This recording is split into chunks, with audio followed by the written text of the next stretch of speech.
Hola, hey, ¿cómo estás? Alright, so, here's, sorry, I had to pop my ears. Here's, like, my daily report.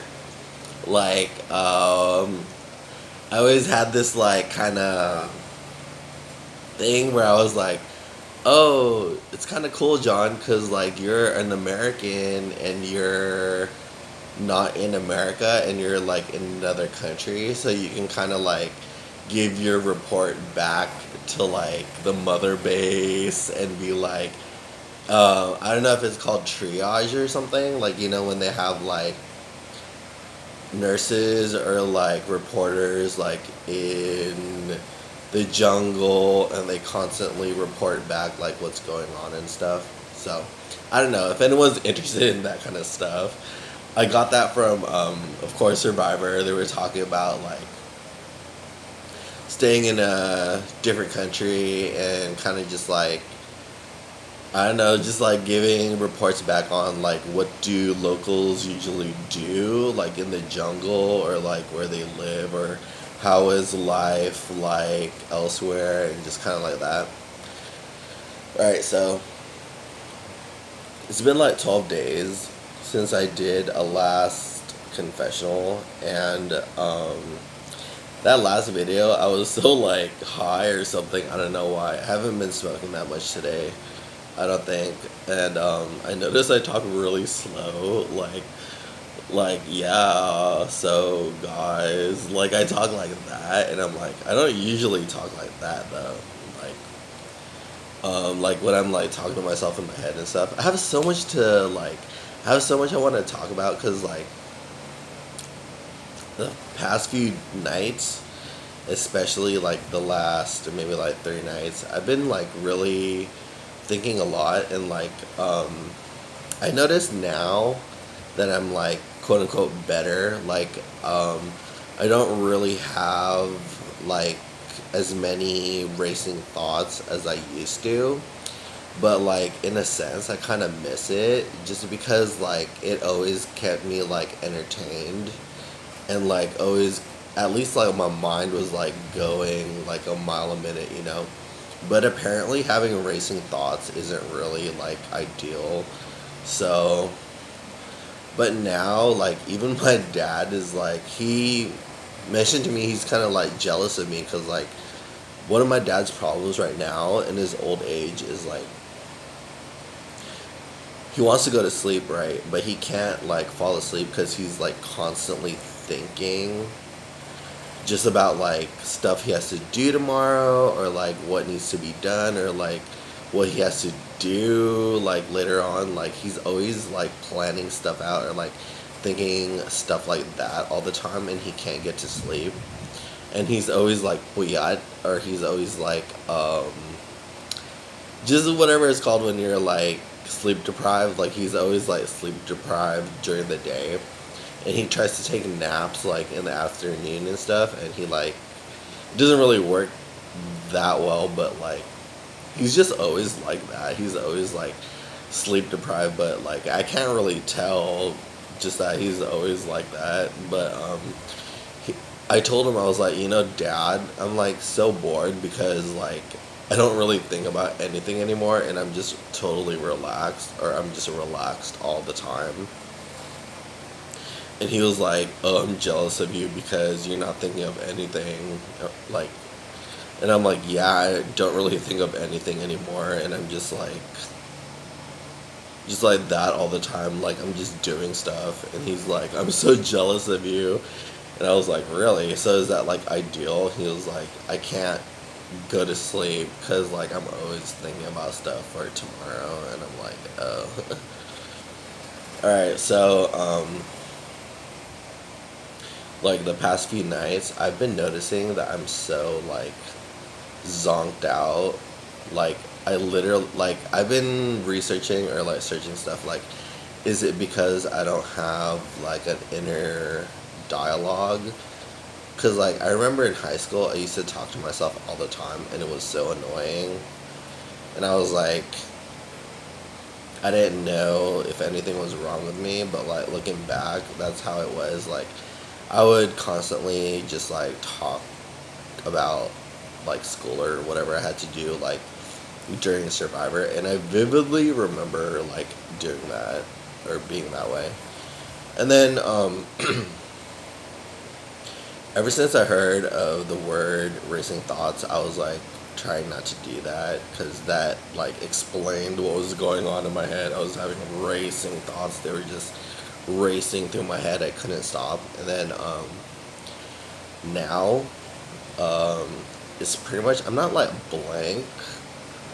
Like I'm aware of what I'm doing, but I don't need to talk to myself in order to like perform a task. You know, like some people have the like those weird like shower thoughts like shorts on YouTube where people are like, "Do you have thoughts like this in the shower?" Like kind of like I'm in the shower, I'm washing my hair, and I'm like, "No, I'm not like that. I've never been like that." So I don't know if I don't have like an inner monologue or dialogue, or if it's because like I'm so relaxed now and I have like no more worries and everything's just better that I don't need like the comfort of my own voice in my own head anymore, or if I've just gotten older or something. Like I don't really know. But I wrote down some stuff. All right, so for this confessional, I have noticed. I think people like the Survivor talk, so I'm gonna save that for last. So I'm gonna talk about video games first. But pretty much, why I'm doing this is because like I'm in such a good mood right now because Ate just cleaned like my room and like everything, and like the bathroom and everything, the sala, everything, and then it kind of reminded me of like being in the mental rehab facility, kind of like how all the staff, like it was just like constant cleaning sort of, and like all the staff would like clean and like they would kind of like alcohol the doorknobs and everything with like a rag, and they would have like staff to clean the bathrooms if one of the patients has like an accident or like a problem. And I noticed pretty much like in that rehab facility, they were kind of just reminding us to not forget about the basics and to not get lazy as we get older in life, or like if we have some sort of trauma, like to not forget to take care of ourselves. So it was mostly about like a lot of self-care and cleaning up behind yourself and showers. And the showers in there, I mean the hot water was so hot. It was like boiling in like in the hospital, and then I was like, whoa. They want you to take excuse me, they want you to take a really hot shower when you're in the hospital. And then, they had floss, everything, mouthwash, everything. They had the whole shebang. And I noticed that rehab was just like, I think young guys either experience a trauma of some sort and they kind of forget to like take care of themselves when they're at home. And of course, they start to get stinky or less smelly, or they just don't clean up after themselves and stuff, or maybe they forget how to use the bathroom even. And yeah, it was just a lot of the nurses and the technical aides like teaching us or even reteaching us how to like do all the basic care and stuff. So when I had to clean my room and everything, like it just kind of made made me, or like reminded me of when I was in rehab, and like how everyone was like, the staff was like taking care of all the young men and everything. Cause like I noticed young guys are really OCD, like they like everything really clean, and like one of the things I noticed was like sometimes they think their food is like dirty or like contaminated, and that bothered them a lot. So the staff which are mostly like I noticed like African American, who are really good. They would like somehow make sure that all the food was really clean for the young men to like eat, because that was like a huge like bothering thing to them. All right, so that put me in a really good mood, and like I could just feel like the cleanliness coming out of the house because I was outside having a smoke, and it was like, oh, it was like holy. All right, and the dogs are in here and they love it. All right, so it just put me in like good vibes. And then, so right now I'm still playing folklore, or I'm like, I call it like folklore in like that like accent, and it's going good. It's just kind of like, I don't know, like when I think of just like regular like people, and they're like, oh, you play RPGs, and then they think like I'm playing like Final Fantasy 7, and then like I love like characters with like spiky hair and big ass swords, and they think I like super Japanesey girls who are like kawaii and like super skinny and like have like crazy blue hair or something, and they fight with like a crossbow or like magic and everything. And for some reason, I feel like people are so bothered by that. I don't know why. So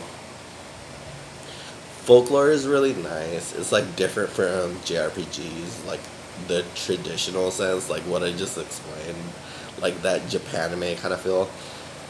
And it's more like European folklore, and it's about like Irish folklore or like mythology, and it's instead of monsters you fight fairies, but fairies are really just like kind of like monsters in a sense, and you kind of go to this like secluded village, and there's some sort of like murder mystery that you kind of have to figure out during the day, but at night you traverse into the netherworld and you kind of fight fairies and like try to help the netherworld kind of like fight the nether boss or whatever, something like that.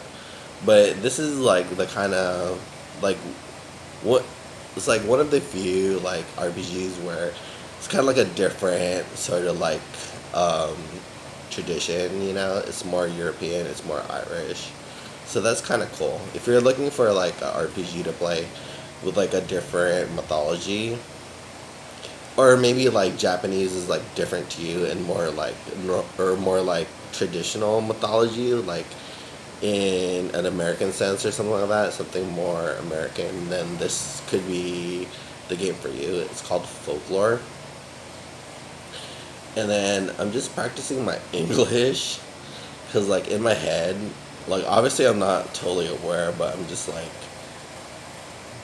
I mean like I'm like talking myself in my head, but I'm not like critiquing myself. But like when I do this or when I watch it back, I'm like, oh, so that's how I sound like now, or like whatever. Okay, so on the Survivor, so I just finished Pearl Islands, and it was a pretty good rewatch. I think I enjoyed it. Usually I enjoy Pearl Islands, and yeah, even when I was younger, I was rooting for Lil, and even now I root for Lil. Sandra's okay. I'm not like a huge Sandra stan, but like she's okay. Like I'll root for her, and I don't like outright want her to lose or anything. So I think she's a cool like dude. And